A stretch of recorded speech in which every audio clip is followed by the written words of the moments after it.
Hello everyone and welcome back to Code with Riya. So in today's lecture we are going to study canonical forms of Boolean expression. Now सबसे पहले पढ़ने से पहले हमको ये पता होना चाहिए कि हम इसको पढ़ क्यों रहे हैं, इसकी क्या नीड होती है डिजिटल इलेक्ट्रॉनिक्स के अंदर। सो फॉर एग्जाम्पल अगर हमको कोई ट्रूथ टेबल दे रखी है, मैं यहाँ पर आपको एग्जाम्पल से समझाती हूँ। अगर यहाँ पर हमको एक ट्रूथ टेबल दे रखी है एंड हमको क्वेश्चन में बोला गया है कि आपको इस ट्रूथ टेबल के थ्रू एक बूलियन एक्सप्रेशन फॉर्म करना है and you are not given any other data, तो वो आप किस तरीके से करते हो? उसके लिए आप दो तरीके की फॉर्म्स को यहाँ पर यूज करते हो। First is the SOP form and the second one is the POS form.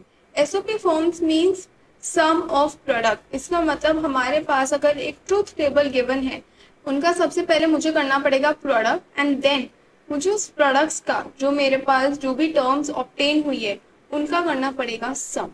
अभी ये इतना आसानी से समझ में नहीं आता है, जब हम एग्जाम्पल को डिस्कस करेंगे तो अच्छे से समझ में आएगा। So what are we doing in this form? We search for one in the output of the truth table. आपको कोई भी ट्रूथ टेबल गिवन हो सकती है, उसमें कहाँ पर हमारे पास वन एज एन आउटपुट आ रहा है हमको ये सर्च करना होता है एंड उसके करस्पॉन्डिंग में जो इनपुट्स गिवन है उनके लिए हमें एक एक्सप्रेशन लिख कर तैयार करना होता है। In this form, we search for one in the output of the truth table and figure out all the input expressions for which output is equals to 1. Thirdly, we make the product of next terms and sum of all of them will give us the Boolean expression. ये बहुत ज़्यादा important है, इस fourth point को ध्यान रखना। We represent 1 in uncomplimented form and 0 in the complemented form. इसका क्या मतलब है?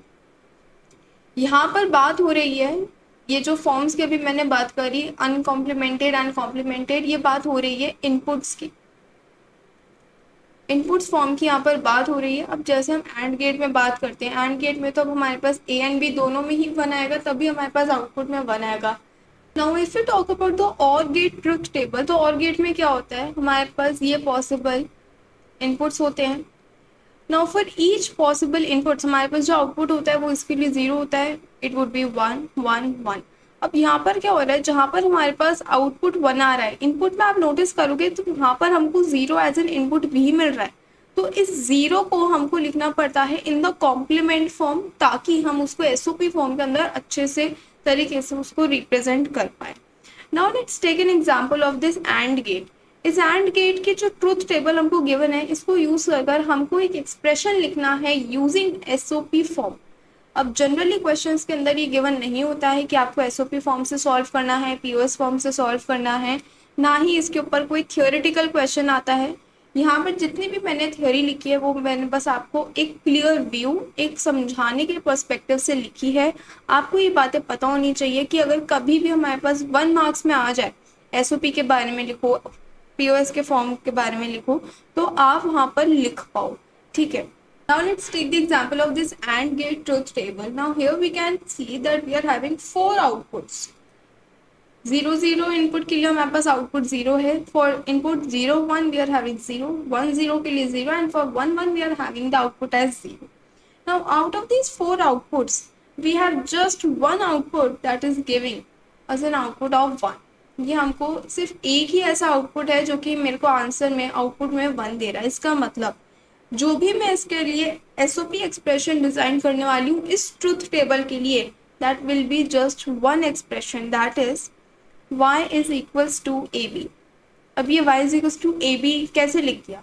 मैंने आपको बोला कि जब भी हम एसओपी को कैलकुलेट करते हैं, सबसे पहले जो भी हमारे पास इनपुट्स हैं, ए और बी यहाँ पर इनपुट्स ही तो हैं, इनका हम करते हैं प्रोडक्ट, तो हमने यहाँ प्रोडक्ट कर दिया। अब यहाँ पे करते हैं प्लस। नाउ अगर हमारे पास कोई और भी आउटपुट है जो कि हमको आंसर के अंदर 1 दे रहा है, तो उनके रिस्पेक्टिवली जो इनपुट्स हैं और उनसे जो एक्सप्रेशन डिराइव होगा वो हम यहाँ पर ऐड कर देंगे। लेकिन यहाँ पे तो कोई और ऐसा टर्म है ही नहीं जो कि हमको 1 एज एन आउटपुट दे, इसीलिए हमारे पास एंड गेट के अंदर सिर्फ एक ही एक्सप्रेशन बन सकता है and that is for a. अब अगर सेम एसओपी के लिए मैं आपको अगर और गेट टेबल का एग्जाम्पल लेके बताऊँ, आपको यहीं पे बता देती हूँ, दिस इज आर और gate truth table A B and this will be Y is equals to A plus B, ठीक है। और जब हम इसको सॉल्व करेंगे तो सबसे पहले देखेंगे कि हमको 1 कहाँ कहाँ पर मिल रहा है। मुझे 1 यहाँ मिल रहा है, यहाँ मिल रहा है, यहाँ मिल रहा है, इसको हमें कर देना है नेग्लेक्ट, इसको हमें काम में ही नहीं लेना है, देखना भी नहीं है, ठीक है। सबसे पहले हम इस एक्सप्रेशन की बात करते हैं। तो मैंने आपको बताया था कि जब हम एसओपी की बात करते हैं तो वन फॉर्म अनकॉम्प्लीमेंटेड फॉर्म में लेते हैं। अनकॉम्प्लीमेंटेड फॉर्म हेयर मीन्स कि जैसे मेरे पास उसकी वैल्यू है मुझे बिल्कुल वैसे ही लेनी है। जीरो का मतलब कॉम्प्लीमेंटेड फॉर्म में लेनी है, मतलब अगर ए की वैल्यू मेरे पास जीरो है तो मुझे इसका कॉम्प्लीमेंट बनाना है, that would be A bar dot B. B की वैल्यू क्योंकि वन है तो मैं इसको अनकॉम्प्लीमेंटेड फॉर्म जैसे है वैसे ही ले लेंगे, ठीक है। प्लस सेकेंड टर्म ढूंढते हैं जिसकी आउटपुट वन मिल रही है। यहाँ पर ए की वैल्यू वन है, इसका मतलब मैं इसको डायरेक्ट ले लूंगी, कॉम्प्लीमेंटेड फॉर्म में हम इसको नहीं कंसिडर करेंगे। और बी की वैल्यू क्या है, जीरो है, तो मतलब बी को इस बार हमें कंसिडर करना पड़ेगा in the form of complement. बिल्कुल सही है। नाउ जब लास्ट टर्म की बात करेंगे तो ए एंड बी दोनों की वैल्यूज वन है तो हम इसको ए बी कंसिडर कर सकते हैं। नाउ जब आप इसको आगे जाके सॉल्व करोगे तो आपके पास जो एक्सप्रेशन बन के आएगा that would be A plus B.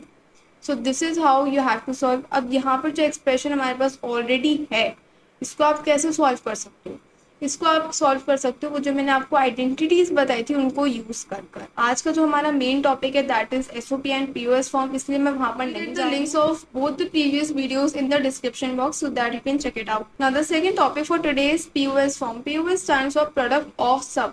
जो हम एसओपी में कर रहे थे मेरे को बिल्कुल उसका इन्वर्स करना है, ऑपोजिट करना है, ठीक है। यहाँ पर अगर आप ध्यान से देखोगे तो ये एसओपी का ही इन्वर्स ही है, प्रोडक्ट ऑफ सम। यहाँ पर क्या होता है, जो भी हमको टर्म्स दे रखी होती है ए बी, जैसे ये दो टर्म्स दे रखे हैं, यहाँ पर हमने क्या करा एसओपी में, इन दोनों का प्रोडक्ट कर दिया। लेकिन अगर कोई मुझे बोले इनका पीओएस निकालो तो मैं इन दोनों ही टर्म्स को ऐड करूंगी एंड फिर जो नेक्स्ट एक्सप्रेशन, फॉर एग्जाम्पल ऐसे थ्री एक्सप्रेशन आ गए, इन तीनों को हम आपस के अंदर प्रोडक्ट की फॉर्म में रिप्रेजेंट करेंगे। इसका मतलब क्या हो गया, प्रोडक्ट ऑफ सम। सम हमने ऑलरेडी कर रखा था, उन्हीं एक्सप्रेशंस का हमने आपस में क्या कर दिया, प्रोडक्ट कर दिया। Now in this we search for zero in the output of the truth table. SOP के अंदर वन को सर्च कर रहे थे, इसमें जीरो को सर्च करेंगे। Now we have to figure out all the possible input combinations for which the output is equals to 0. Okay. We represent 0 in uncomplimented form and 1 in the complemented form. ठीक है। सो यहाँ पर अगर हमारे पास output के अंदर 0 है उनको टिक कर लो, क्योंकि हम इन तीन वैल्यूज को, ये हमारे पास फर्स्ट एक्सप्रेशन बन गया और ये सेकेंड एक्सप्रेशन बन गया, जिसको हमको कर देना है नेग्लेक्ट, क्योंकि हम 1 को सर्च नहीं कर रहे हैं, हम किसको सर्च कर रहे हैं, हम 0 को सर्च कर रहे हैं। ये हम वापस से ही एंड गेट का एग्जाम्पल ले रहे हैं यहाँ पर। नाउ हमको जो इनके करस्पॉन्डिंग इनपुट्स है 0 0 0 1 1 0, इनके करस्पॉन्डिंग में एक एक्सप्रेशन लिखकर तैयार करना है इन द पीओएस फॉर्म, ठीक है। यहाँ पर क्या लिखा है कि 0 को कॉम्प्लीमेंट के फॉर्म में नहीं लेना है और 1 को कॉम्प्लीमेंट की फॉर्म में लेना है। तो हमारे पास सबसे पहले है ए बी 0 है, ठीक है, तो ए प्लस बी हो जाएगा, क्योंकि सबसे पहले हमको इनका सम करना है, प्रोडक्ट करेंगे। सेकेंड टर्म है ए की वैल्यू है 0 लेकिन बी की वैल्यू है 1, 1 को हमको लेना है कॉम्प्लीमेंट फॉर्म में, मतलब ए प्लस बी बार, ठीक है, डॉट। थर्ड टर्म में क्या हो गया, ए की वैल्यू 1 है, बी की वैल्यू 0 है, तो ए बार हो जाएगा ये, प्लस बी हो जाएगा। स्टार्टिंग में हो सकता है कि आपको थोड़ी सी प्रॉब्लम आए, बट कोई बात नहीं, we are just learning, we are in the learning phase. जैसे जैसे आप ज़्यादा से ज़्यादा क्वेश्चंस को सॉल्व करोगे, ये बहुत ही आसान है, ये सॉल्व हो जाता है। नाउ इसके बाद क्या करेंगे, इनके बाद इन सभी टर्म्स का हम आपस में करने वाले हैं प्रोडक्ट। प्रोडक्ट करने के बाद हमको क्या मिलेगा, ए प्लस बी। सबसे पहले इन दोनों का आपस में हम प्रोडक्ट करेंगे, it would be A bar plus A B plus A bar B bar plus B dot B bar. Now यहाँ पर इन इसकी वैल्यू हो जाएगी 0 एंड इसकी भी वैल्यू हो जाएगी 0, इतना आप सभी ने पढ़ा है। यहाँ पर लिखेंगे a plus B and this will be A B plus A bar B bar. Okay, now इन दोनों को मल्टीप्लाई कर लो, A B plus A bar B bar plus A plus A bar B, ठीक है। अब यहाँ पर हमारे पास ये टर्म ज़ीरो हो जाएगी एंड ये टर्म ज़ीरो हो जाएगी। ज़ीरो क्यों होगी? Because B dot B bar है एंड यहाँ पर ए डॉट ए बार है, तो ये ज़ीरो हो जाएगी। नाउ हमारे पास आता है A B plus A B A. इसको अगर मैं थोड़ा सा प्रॉपरली लिखूं तो मेरे पास ये सेम टर्म्स ही आ जाती है। हमने पढ़ रखा है कि a प्लस ए जब हम करते हैं तो हमको जो आंसर मिलता है वो भी हमको क्या मिलता है? a ही मिलता है। इसको सॉल्व करेंगे तो it would be A B plus A B which will give us the answer A. अब ये ए बी कैसे आया? a डॉट ए जब हम करते हैं तो हमारे पास आंसर क्या आता है? a आता है। तो वहाँ पर सबसे पहले मैंने यहाँ पर एक स्टेप को स्किप कर दिया। a डॉट ए को अगर हम करेंगे so it would be A B plus, इसको भी हम लिख सकते हैं ए बी करके, एंड देन हमारे पास जो फाइनल आंसर आएगा दैट इज ए बी। इसीलिए जब हम एंड गेट की बात करते हैं आउटपुट में हमारे पास क्या आता है? A B. यहाँ से हमने एक चीज़ सीखी, वो क्या है कि अगर हम एसओपी फॉर्म को कैलकुलेट कर रहे हैं या फिर पीओएस फॉर्म से अपने क्वेश्चन को कर रहे हैं तो हमारा आंसर चेंज नहीं होता, but the number of steps involve in the question changes. यहाँ पर हमें सिर्फ वन स्टेप के अंदर आंसर मिल गया, लेकिन यहाँ पर we have to go till 5 to 6 lines to get the answer. So इन सारी चीज़ों से हम दो चीज़ें एनालाइज कर सकते हैं। पॉइंट नंबर वन ये है that the representation of Boolean expression is different for both the forms. Representation of Boolean expression is different for both forms। दोनों ही फॉर्म से अगर हम सेम क्वेश्चंस को कैलकुलेट करते हैं सो उनको जो रिप्रेजेंट करने का तरीका है वो बदल जाता है। Secondly we can say that when we derive any Boolean expression from a truth table the answer remains the same but the number of steps becomes different. So we can say that SOP and POS consist of same information।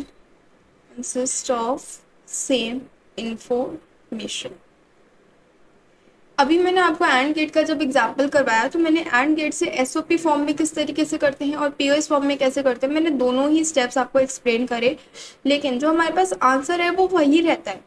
y is equals to A dot B, answer यही रहता है चाहे हम SOP form से कर रहे हैं या फिर पीओएस फॉर्म से कर रहे हैं। बात सिर्फ इतनी सी है कि हम कौन सी जगह पे कौन से फॉर्म को यूज़ करना है ये हमें पता होना चाहिए, नहीं तो नंबर ऑफ स्टेप्स हमारे पास इंक्रीज हो जाते हैं। Now let's take an example of OR gate. OR gate के लिए भी हम एक टेबल डिज़ाइन कर लेते हैं। Input output, the inputs are A B and y is equals to A plus B. ठीक है,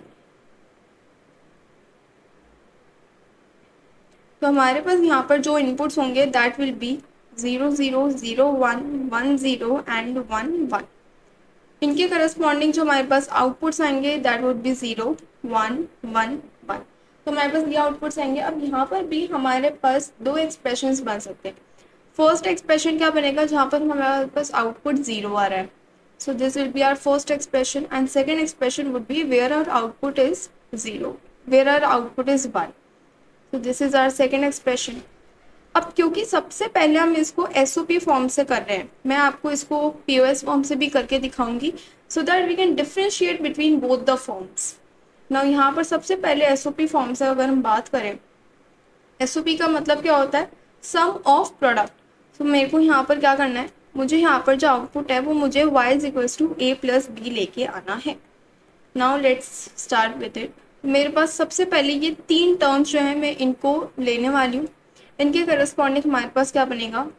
ए की वैल्यू 0 है। एसओपी फॉर्म में 0 को हम कॉम्प्लीमेंट फॉर्म में लेते हैं एंड 1 को अनकॉम्प्लीमेंटेड फॉर्म में लेते हैं, so it would be A bar dot B plus second हमारे पास A dot B bar because B हमारे पास 0 है प्लस ए बी, क्योंकि दोनों की जो वैल्यूज़ है वो हमारे पास 1 है।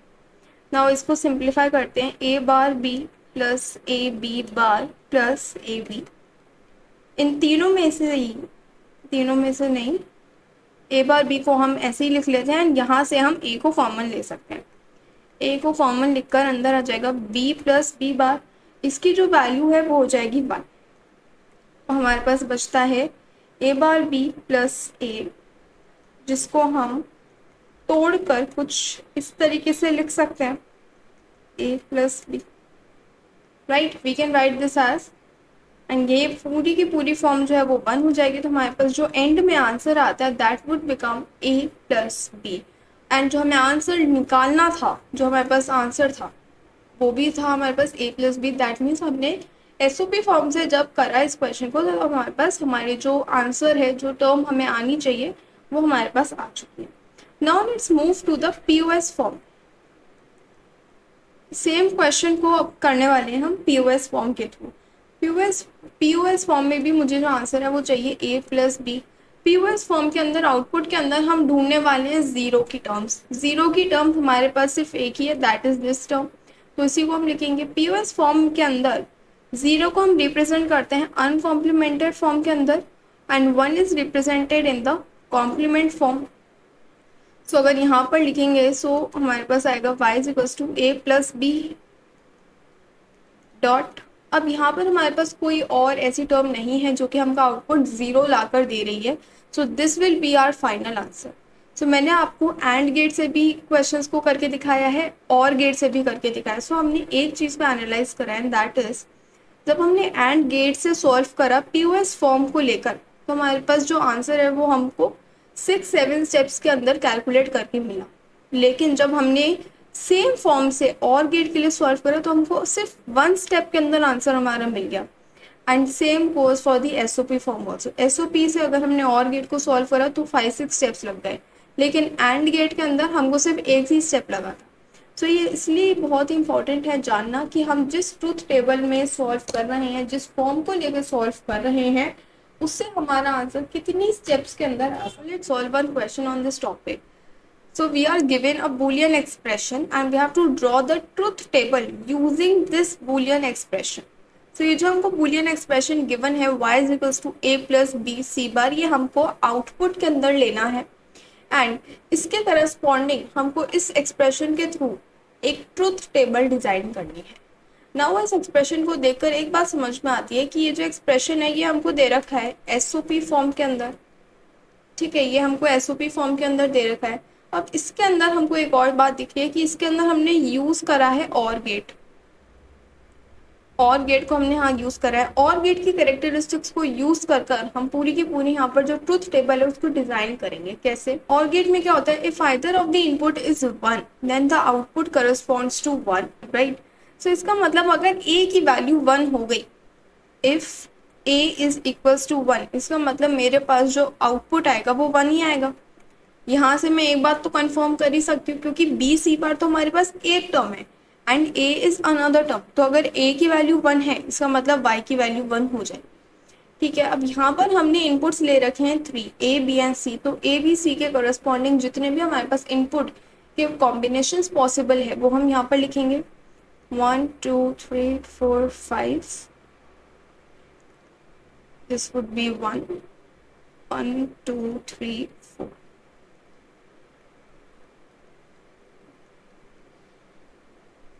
ये ट्रूथ टेबल को बनाने की एक शॉर्ट ट्रिक होती है जहाँ पर अगर हमारे पास नंबर ऑफ इनपुट्स 2 हैं तो हम 0 0, तो हम यहाँ पर 2 टाइम्स 0 लिखते हैं, देन हम 2 टाइम्स 1 लिखते हैं। अगर हमारे पास 3 है तो हम लिख लेते हैं 2 raise to the power 3। That means मेरे पास जो पॉसिबल इनपुट्स हैं वो 8 होने वाले for a single term, and उसको जब हम 2 से डिवाइड करेंगे तो हमारे पास हाफ हाफ हो जाएंगे। दैट इज हाफ टाइम्स हमको 0 लिखना है एंड हाफ टाइम्स 1 लिखना है। सिमिलरली अगर मेरे पास 4 बिट है, ये तो हमारे पास हो गया 3 बिट। 4 बिट की अगर हम बात करें तो वहाँ पर हमारे पास 16 टर्म्स आती हैं, 16 पॉसिबल इनपुट्स हो सकते हैं। सो 16 पॉसिबल इनपुट्स में ए में हम 8 टाइम्स 0 लिखते हैं एंड 8 टाइम्स हम 1 लिख सकते हैं, ठीक है। नाउ यहाँ पर सबसे पहले तो हमें क्या करना है, जहाँ पर a की वैल्यू 1 है, मुझे फ़र्क नहीं पड़ता b की वैल्यू क्या है, c की वैल्यू क्या है, आउटपुट 1 होने वाला है तो हम यहाँ पर आउटपुट लिख लेते हैं 1। अब प्रॉब्लम वहाँ पर आ जाती है जहाँ पर a की वैल्यू क्या है, 0 है। सो यहाँ पर अब हम डिपेंडेंट हो गए किस पे, b एंड c की वैल्यूज़ पे डिपेंडेंट है अब हम। अब इसको सॉल्व करते हैं। अगर b की वैल्यू हो गई 1 तो मेरे पास c की वैल्यू पर डिपेंडेंट हो जाती हूँ मैं। यार अगर c की वैल्यू है 1 तो इसका मतलब सी बार की जो वैल्यू है वो हो जाती है 0। सी बार की वैल्यू 0 हो गई और ये दोनों तो हैं ही प्रोडक्ट फॉर्म में, तो मेरा जो आंसर आएगा वो 0 आएगा। इसका मतलब जहाँ पर सी की वैल्यू 1 है वहाँ पे सी बार की वैल्यू 0, इसका मतलब वहाँ पे आउटपुट भी क्या है 0 है, irrespective of the values of B. इसका मतलब जहाँ पर सी 1 है वहाँ पर कर दो 0। ये हमारे पास हो जाएगा 0 एंड ये भी हो जाएगा 0। ठीक है, अब अगर b की वैल्यू 0 है तो b की वैल्यू 0 है तो इससे फ़र्क नहीं पड़ता कि c की वैल्यू क्या है, क्योंकि ये दोनों प्रोडक्ट में है। तो जहाँ पर b 0 है वहाँ पर c 0, इसको 0 एंड ये तो हम ऑलरेडी 0 कर ही चुके हैं। नाउ हमारे पास एक और टर्म आती है जहाँ पर b की वैल्यू है 1 और c की वैल्यू है 0। c की वैल्यू 0 होने का मतलब क्या है कि जो c बार है उसकी वैल्यू है 1, b की वैल्यू भी 1, c बार की भी वैल्यू 1, इसका मतलब जो आउटपुट आएगा दैट वुड बी 1। तो मैं यहाँ पर 1 लिख सकती हूँ। नाउ अगर आपको क्रॉस चेक करना है that whether the table you have form using this expression is correct और not, what you can do, आप इसी टेबल को लेके, इससे आप एसओपी फॉर्म में हमको क्वेश्चन गिवन है तो आप या 5 एक्सप्रेशंस ले सकते हो and you can solve them, and in the output if you obtain the same expression as we have given in the question, that means that we have designed the correct truth table. So yeah, that's all for today. Subscribe the channel if you are new to the channel and don't forget to hit the bell icon. All these notes will be delivered to you on the Telegram channel and the link is given in the description box. In the next lecture, we'll be doing some more questions on the SOP and POS forms. Till then, stay tuned. Thank you so much. I'll meet you in the next video.